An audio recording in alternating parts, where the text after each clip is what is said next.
So some months ago I introduced a new stove to you, the Lixada V-shaped stove. And in that original video I had come across a few observations that I thought I could make some improvements on. If you want to see what those improvements are, stay tuned.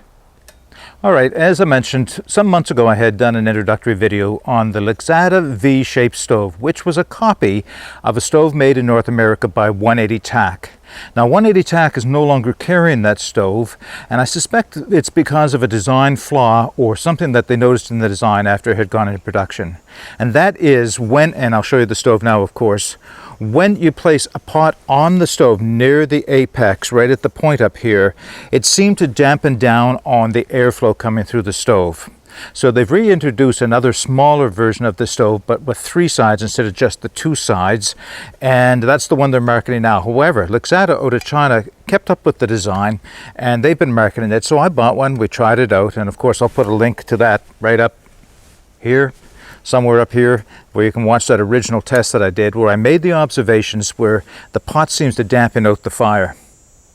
Well, in a follow-up video, which I'll also link up here somewhere, I'll show you, I had shown where I had made some cutouts right here, right at the front with my Dremel tool, one on each side, in hopes that that would improve airflow. But when I took this out to the woods, we were under a fire ban.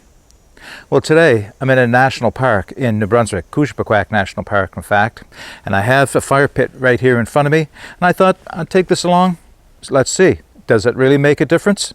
All right, let's have a look at it then. Okay, so I built a small fire on an aluminum plate that I had made from flashing to carry with the stove for use on ground where I wasn't quite happy or wasn't quite sure that it was safe to have a fire directly on the ground. And that may be one of the disadvantages of this stove, is that as light as packaged as it is and as compact it is, without a floor plate in it, you need some way of protecting the ground. Unless of course you're building your fire directly on hard packed earth or gravel or even stone, which would be better. But I wanted to test this aluminum plate out to see if it would withstand having a fire in it. You can see now my fire needs a little adjusting. That's the nice thing about this little stove, is just doesn't take much to adjust it. Just push the sticks in from the end. I have a couple more sticks as well. Lay them in. A little crisscross is better. You can actually, if you wanted to, bring the sticks right out through or feed them in from that end. All right, but what we're testing here is whether or not those notches are going to improve airflow. Even without putting a pot on it now, it seems to have pretty good airflow, and it seems to be forced into the V nicely from the end. I do have it sheltered here a little bit so that there's not too much of a breeze effect in it, but let's place my zebra billy can on it. Now, it is not a large pot by any means, and it's not as large as one that you might use that would cover the whole stove up and maybe cause it to dampen the flames. But if I placed it right over the end, and I did this in my test in the woods, this is where I noticed that it was affecting or dampening the flames down, because normally of course I'd probably just center it and then it wouldn't be an issue. But I want to just test it by putting it right over the apex there to represent a larger pot. And from what I'm seeing, there is flame coming out both sides of those vents. Right now the breeze is carrying it out the far side. You're not as likely to see it, but you can see it coming out from underneath the pot there as well. So I think that simple fix of cutting a notch with a Dremel tool was enough to improve airflow, where it's less of a concern if you use a large pot on it and have that pot come to the back or come to the apex area and dampen the draft.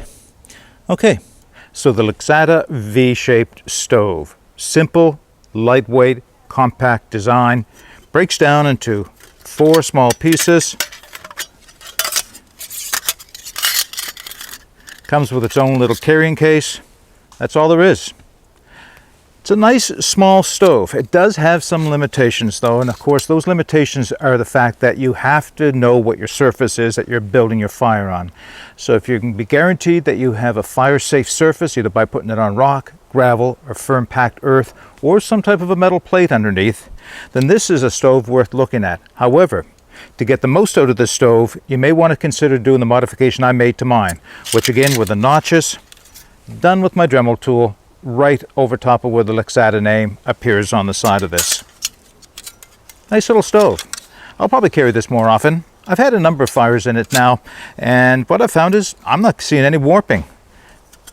Maybe the tiniest bit of warping, but this is like a spring steel, and it just seems to form back into shape anyway, so it's not like the warping is going to affect the performance. Okay, that's all I have for this video. If you like this video and you would like to see more like it, you may consider subscribing to my channel. But in the meantime, do what I'm doing this week. My wife and I are in Kujberquack National Park in New Brunswick, road exploring. We come here often, at least once a year, but there's always something new to see. So get out and explore. Take that path less traveled. It will make all the difference. Bye for now.